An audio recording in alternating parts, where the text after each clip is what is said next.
Ma fille m'a dit, mes beaux-parents vont venir vivre avec nous, et toi, tu dois partir. J'ai ri. Quand Alfred est décédé, je m'étais dit que je resterais seulement quelques mois, juste le temps d'aider Tania à retrouver ses repères. Elle devait gérer son deuil, des jumeaux en bas âge et un mari avec des horaires compliqués. Moi, j'avais du temps, de l'énergie et l'instinct maternel. Alors, j'ai emménagé chez eux. Cela fait maintenant 3 ans. Au début, ça me faisait du bien de me sentir utile. Je me levais tôt, préparais les goûters pour l'école, faisais des lessives à n'en plus finir. J'ai utilisé ma retraite pour combler les trous que leur salaire ne couvrait pas, les courses, les factures d'électricité, les acomptes pour la crèche. Je payais sans me plaindre. Je me répétais sans cesse, c'est ce que fait une famille. Mais au fil des mois, les remerciements ont disparu. Ce qui était des services est devenu des obligations. Et l'espace que j'occupais, aussi bien physique qu'émotionnel, s'est réduit. Tania a arrêté de me demander si je voulais dîner avec eux. Les jumeaux ont commencé à appeler Béatrice, la mère de Liam, celle qu'on appelait l'autre grand-mère, simplement mamie, alors qu'elle vivait juste en face mais ne venait presque jamais. Je mentionnais Alfred de temps en temps, mais mes mots se perdaient dans un silence lourd, comme si je parlais d'une vieille série que plus personne ne regardait. Pourtant, je suis restée. J'ai continué à cuisiner, à régler le thermostat chaque jour. J'ai ignoré les regards quand le son de mes séries policières était un peu trop fort. Je me disais que j'avais de la chance d'être proche de mes petits-enfants, que c'était ça la vie, être utile jusqu'au bout, même quand on ne vous veut plus vraiment. Puis, mardi dernier, alors que je pliais les chaussettes des enfants, Tania est entrée dans la buanderie, tenant son téléphone comme un bouclier. « Maman », a-t-elle dit sans vraiment me regarder, « les parents de Liam vont venir habiter ici. » J'ai cligné des yeux, une chaussette à la main. « Ils viennent en visite ?» ai-je demandé. « Non. Pour vivre ? Définitivement. On a besoin de place. » J'ai ri, attendant un sourire en retour, qui n'est jamais venu. « Il va falloir que tu partes d'ici la fin du mois », a-t-elle ajouté. J'ai éclaté de rire, je n'ai pas pu m'en empêcher. Ça sonnait tellement absurde, comme une réplique sortie d'une mauvaise comédie. Mais son visage est resté figé, les bras croisés, parfaitement sérieuse. J'ai reposé les chaussettes dans le panier, lentement, comme si ce geste pouvait ralentir la réalité qui me frappait. Puis je suis passé devant elle, la gorge nouée. Dans le couloir, mon regard a croisé une photo de famille sur l'étagère dans mon cadre, ma photo, sauf que, je n'y étais plus. La porte du bureau était grande ouverte. À l'intérieur, des cartons empilés. Le lendemain matin, le déménagement avait déjà commencé. Tania a frappé doucement à ma porte, comme si j'étais une simple invitée de passage. Elle est entrée avec un sourire forcé et un stylo à la main. Et dit, « Ça t'ennuierait de commencer à emballer les choses, pas essentielles ? C'est pour libérer de la place pour mes beaux-parents. Je pensais que l'armoire du bureau pourrait contenir quelques-unes de tes affaires, pour l'instant. Pas essentielles. » J'ai regardé la pièce, tout m'appartenait, la commode, la bibliothèque, même la lampe de chevet. Mais j'ai hoché la tête et dit. Bien sûr. Cet après-midi-là, elle passa la tête dans la cuisine pendant que je préparais le dîner. Ah, autre chose, Béatrice est allergique à beaucoup d'odeurs. Les senteurs fortes lui dérangent le nez. Tu pourrais mettre moins de piment et d'ail ? Je remuais la casserole lentement. Bien sûr.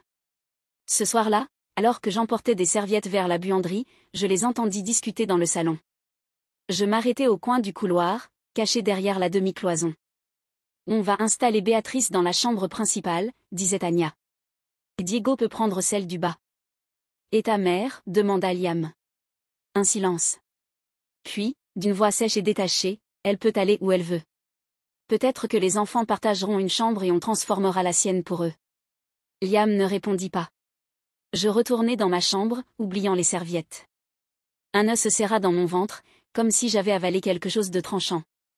Les jours suivants, je regardais la maison différemment. Le garde-manger avait changé, fini le café que j'aimais, moins de fruits, plus de plats préparés.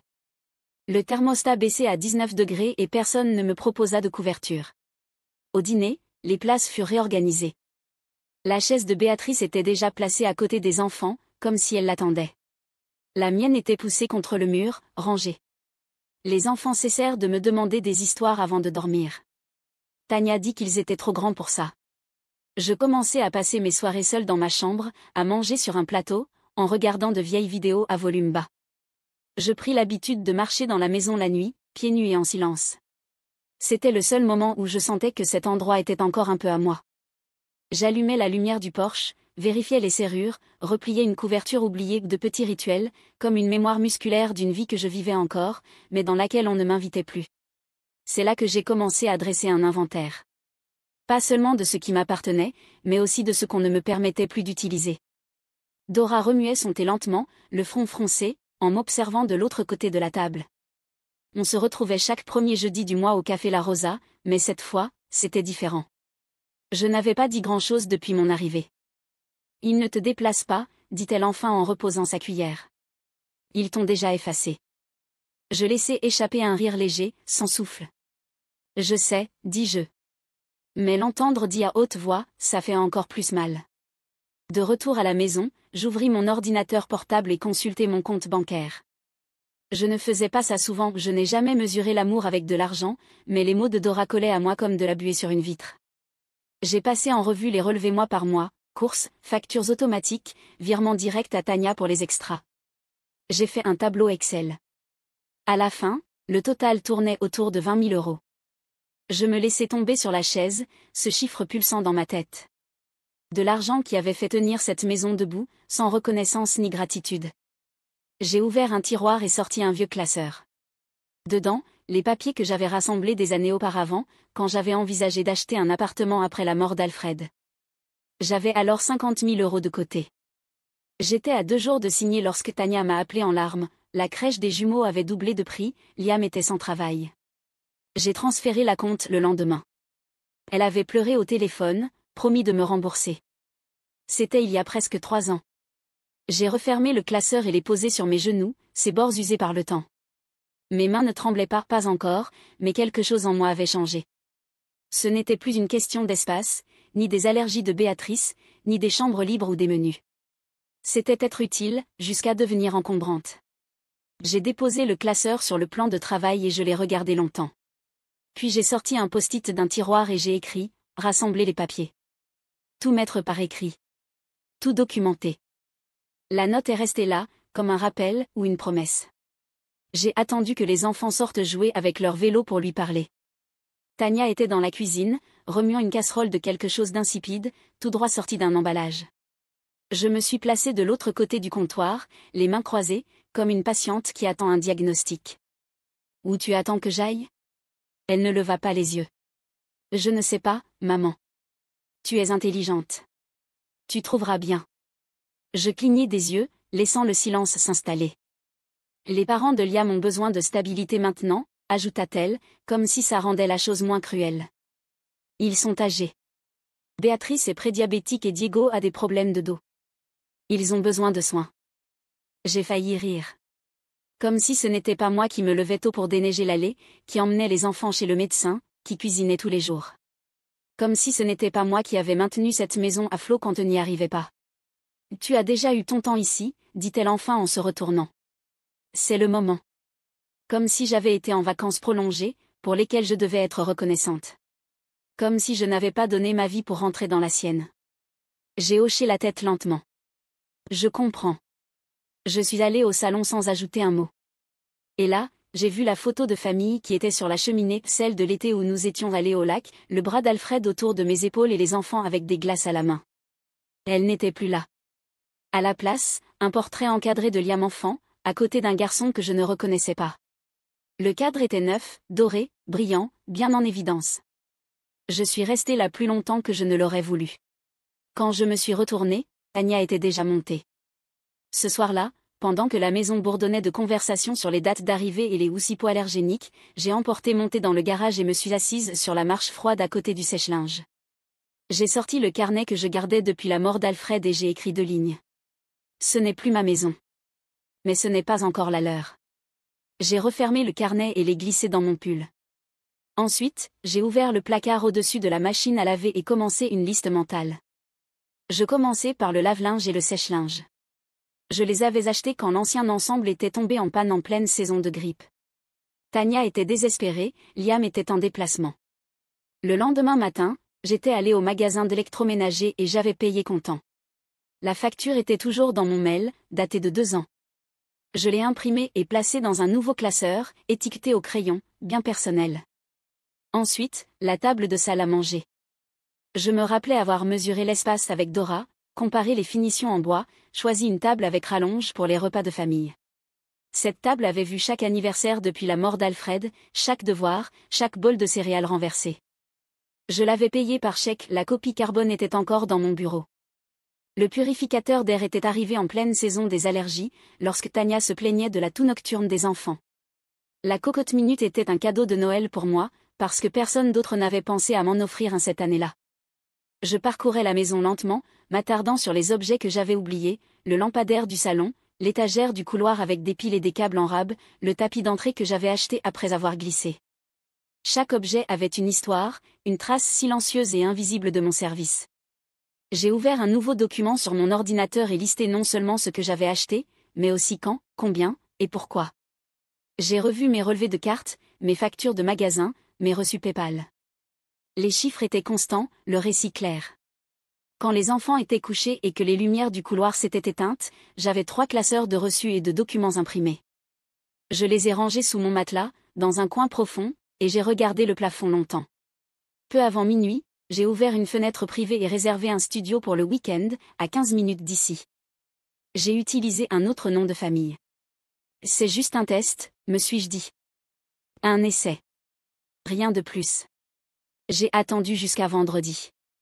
Tania avait une retraite de travail, et Liam emmenait les jumeaux au karaté avant de les déposer chez ses parents. Cela me laissait une fenêtre de 4 heures suffisamment, si je suivais mon plan. J'ai garé la camionnette empruntée dans une rue voisine et envoyé un message à Dora, prête. Elle est arrivée 10 minutes plus tard, les manches retroussées et le regard déterminé. Nous avons bougé en silence, méthodiquement. Pas de tiroir claqué, pas de chaise traînée. Juste des pas mesurés et des sacs fermés. Nous avons commencé par le placard principal, mes draps, mes manteaux d'hiver, la machine à coudre cachée derrière un vieux humidificateur. Ensuite, le salon, j'ai roulé le tapis que j'avais acheté après avoir failli glisser sur le sol. Dora a emballé les livres, s'est arrêtée en tombant sur un avec l'écriture d'Alfred dans les marges et me l'a tendu sans un mot. La cuisine a pris plus de temps. Chaque poêle, chaque ustensile que j'avais acheté, chaque appareil que j'avais remplacé, tout est parti. Les étagères sont restées vides, sauf quelques tasses dépareillées et une passoire cassée. J'ai même pris la cocotte minute. Nous avons gardé la table de salle à manger pour la fin. Je l'ai nettoyée une dernière fois avant de démonter les rallonges et d'emballer les chaises dans de vieilles couvertures. Dora secoua la tête en travaillant. Ils vont rentrer et croire que la maison a explosé. Non, ai-je répondu. Ils vont rentrer et voir ce qu'ils ont construit en me chassant. À midi, la camionnette était pleine. J'ai fait un dernier tour dans la maison, non pas pour me souvenir, mais pour m'assurer que chaque recoin que j'avais touché était bien enregistré. Puis je me suis assise au comptoir et j'ai laissé une feuille à un endroit où il ne pourrait pas l'ignorer. Je l'avais écrite la veille, imprimée à la bibliothèque, et signée à l'encre bleue. Ce que j'ai payé, je l'ai emporté. Signé, Marina. Dora et moi avons conduit la camionnette jusqu'au studio. Un petit endroit, avec des plans de travail usés et un radiateur capricieux, mais la serrure a cédé à ma clé, le thermostat a répondu à ma main, et le silence m'a accueilli. Ce soir-là, j'ai préparé du thé dans ma tasse, dans une cuisine qui ne me jugeait pas, et j'ai rédigé une nouvelle liste, cette fois, de choses dont je ne ressentirais pas le manque. Le serrurier est arrivé tôt, un homme mince appelé Jonas, qui sentait légèrement le café et le métal. Je lui ai proposé un verre d'eau, mais il a décliné poliment et s'est mis au travail. Il lui a fallu moins de 20 minutes pour changer la serrure. Quand il m'a tendu les nouvelles clés, je les ai tenues dans la paume plus longtemps que nécessaire. Elles semblaient chaudes, réelles. J'ai signé le contrat de location cet après-midi-là, un document d'une seule page, sans complications ni petites lignes. Juste un loyer mensuel de 800 €, que je pouvais payer sans toucher à ma retraite. J'ai mis en place un virement automatique depuis un compte épargne que Tania ne connaissait pas, ouvert après la mort d'Alfred, où j'avais déposé de petites sommes ici et là. À l'époque, je ne savais pas pourquoi j'économisais. Maintenant, je savais. Ce soir-là, alors que je déballais des assiettes dans ma petite cuisine, quelqu'un a frappé à la porte. J'ai hésité, m'attendant encore à des reproches ou à des besoins qui ne seraient pas les miens. Mais en ouvrant, j'ai trouvé une femme avec un sourire chaleureux et une boîte de biscuits. « Je suis Laetitia, dit-elle. Unité 3B. Je vous ai vu emménager. On joue aux cartes le jeudi soir dans la salle commune. Vous devriez venir. J'ai hoché la tête, surprise de dire oui si vite. 1 heure plus tard, j'étais assise autour d'une table pliante avec Laetitia et 3 autres femmes, des veuves, une divorcée, toutes retraitées, riant et buvant un café décaféiné bien fort. Personne ne m'a demandé de nettoyer, personne n'a parlé sur moi, personne n'attendait rien d'autre que ma présence. Je suis rentrée au studio avec une étrange légèreté dans la poitrine, comme si le monde respirait à nouveau. J'ai fait des œufs brouillés sur ma plaque électrique, je me suis assise en tailleur sur le futon que j'avais choisi. L'ancienne maison résonnait encore dans mon esprit, mais son emprise se desserrait. J'ai dormi la porte fermée, les fenêtres entr'ouvertes et les clés sous l'oreiller, pas par peur, mais par habitude. Une habitude que j'étais enfin prête à abandonner. Le premier appel est arrivé à 9h13. Je l'ai laissé sonner. Je reconnaissais ce ton, tendu, sec, irrité. Pas de message. Le deuxième est arrivé 20 minutes plus tard. Cette fois, elle a laissé un message. Maman, tu n'as pas pris un peu plus que nécessaire? Le frigo est complètement vide. Tu as vraiment pris toutes les casseroles?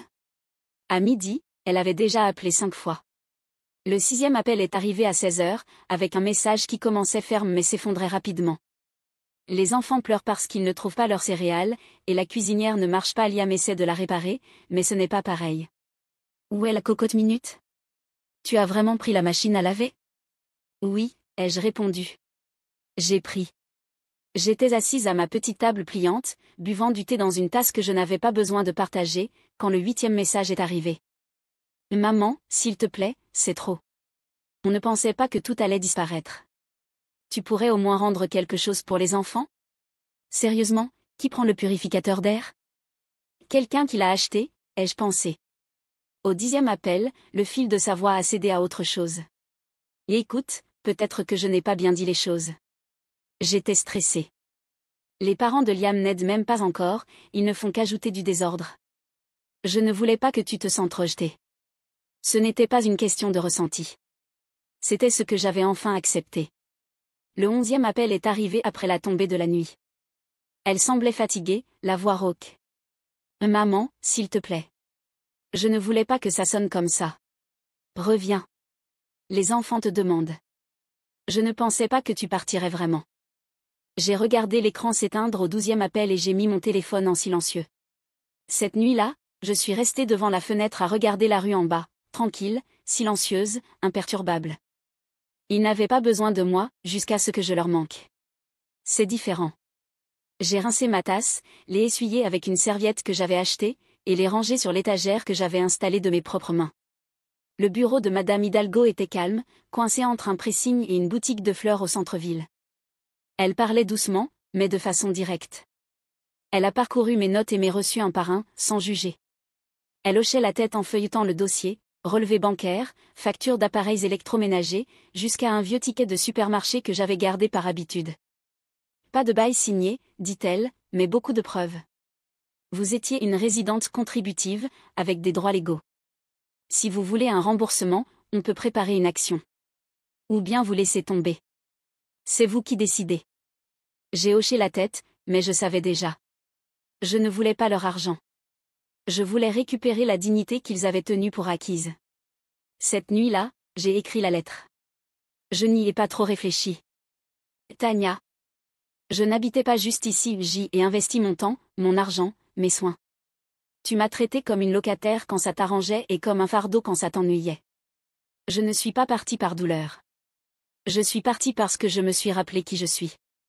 Tu as perdu une femme de ménage, une cuisinière, une baby-sitter. Mais surtout, tu as perdu ta mère. Ce coup n'apparaît pas dans ton application bancaire, mais tu le sentiras dans ta maison. Signé, Marina. Je l'ai pliée, mise dans une enveloppe et déposée au courrier le lendemain matin, sans adresse de retour. En rentrant, j'ai trouvé une tarte sur le pas de ma porte, avec un mot de Laetitia, on se voit jeudi. Apporte ta bonne humeur. J'ai souri, ouvert la porte et suis entrée dans M1 Espace. Dora est arrivée avec une brique de vin, 2 verres en plastique et un sac de biscuits et de fromage. Elle a regardé le studio et a hoché la tête, approuvant. C'est cosy, dit-elle en enlevant ses chaussures. Et ça sent comme un endroit où personne n'a crié. Nous nous sommes assises comme 2 étudiantes, riant jusqu'à en perdre le souffle. Pour la première fois depuis des années, il n'y avait pas d'horloge, personne n'avait besoin de rien, personne ne faisait de remarques sur le thermostat ou sur la façon de plier les serviettes. Juste deux femmes qui se connaissaient assez pour rire avec tout leur corps. Le lendemain, Laetitia a frappé avec un manique tricoté, fleuri, violet, avec un bord doré. Cadeau de bienvenue, dit-elle. Je l'ai fait quand mes mains étaient plus fermes. Je l'ai remercié et accroché à la poignée du four. Il allait parfaitement là, comme quelque chose de conquis, pas attendu. Quelques jours plus tard, une grosse enveloppe est arrivée. À l'intérieur, un dessin colorié, collé sur une assiette en carton. Il représentait une petite maison avec une cheminée de travers et des bonshommes devant, moi et deux petits-enfants. Au-dessus, écrit de travers, on lisait « La maison de mamie ».